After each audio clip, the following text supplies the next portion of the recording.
Welcome back to Motortrend Television. Dick Guldstrand grew up as a Southern California hot rodder. Dry lake runs and seat time in local sprint cars set the stage for a road racing career. But it's been his special touch with the Corvette that made him a legend. With a degree in engineering and considerable experience drag racing, usually on Culver Boulevard, or maybe once in a while out in Whittier, Dick Guldstrand graduated to the racetrack. He soon figured out how to give himself a winning edge. There was a lot of guys much better than I were building engines, but nobody was doing chassis. So I started adding hardware to the numbers and found out that I could, with a stock engine, which gave me incredible reliability, go a hell of a lot faster. Checkered flags followed, and so did the attention of Zora Arkus Duntov. To sidestep the 1957 ban on factory-sponsored racing, Duntov used Corvette owners' cars for performance development. I got to know him really well in the late 50s, and I converted my early Corvette to a Z06. You know, when I first got it, it wasn't one.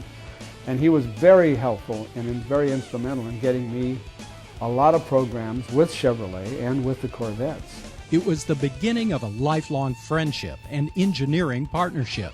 Duntov also urged Guldstrand to team with Roger Penske. I got a call from Duntov and says, Deke, would you like to work for Roger Penske? Wearing Penske team colors, Guldstrand was the first to race an L88 Corvette.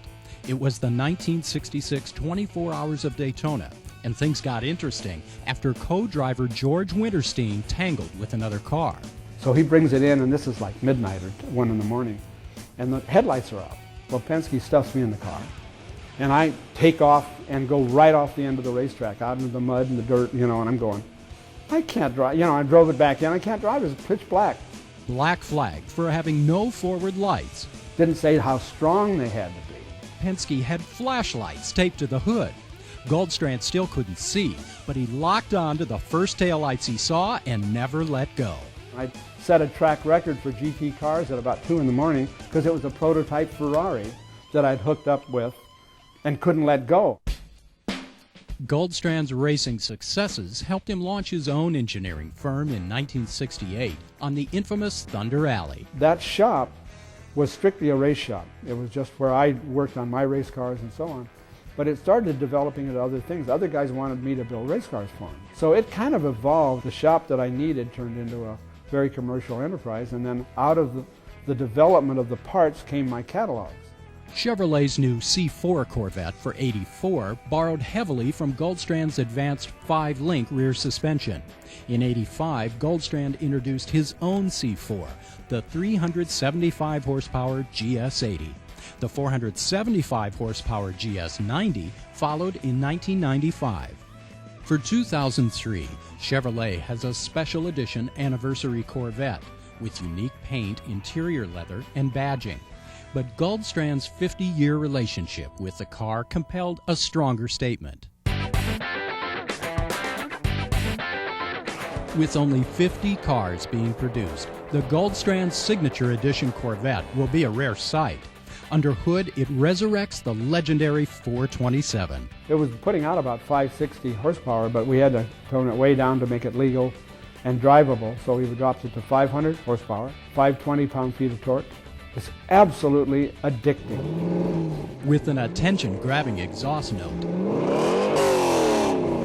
and custom golden anniversary paint scheme, this special Vette is hard to miss and has performance to match. All the cars I've driven and all the fun I've had, that car is without a doubt the most exciting street car I've ever driven. It's got the torque, it's got the power, it handles, holds 1 G on a skid pad in stock trim, brakes magnificent. That's California grunt. Man, I was so excited about that. Track testing showed it to be an impressive performer. It had so much tire shredding torque, our best launch was actually from second gear. With a 0 to 60 of 4.52 seconds, it ran a 12:49 quarter mile at just over 120 miles per hour. We carved the 600-foot slalom at nearly 70. Despite a sticker of nearly $50,000 over that of a new Z06, its stunning performance and the Guldstrand touch make it a fitting tribute to the car and the man. I've been doing this for 50 years, and I hope that I get it right, because that's all there is doing it right. The smile on people's face, the customers that are really happy. It's not the money, it's doing it right.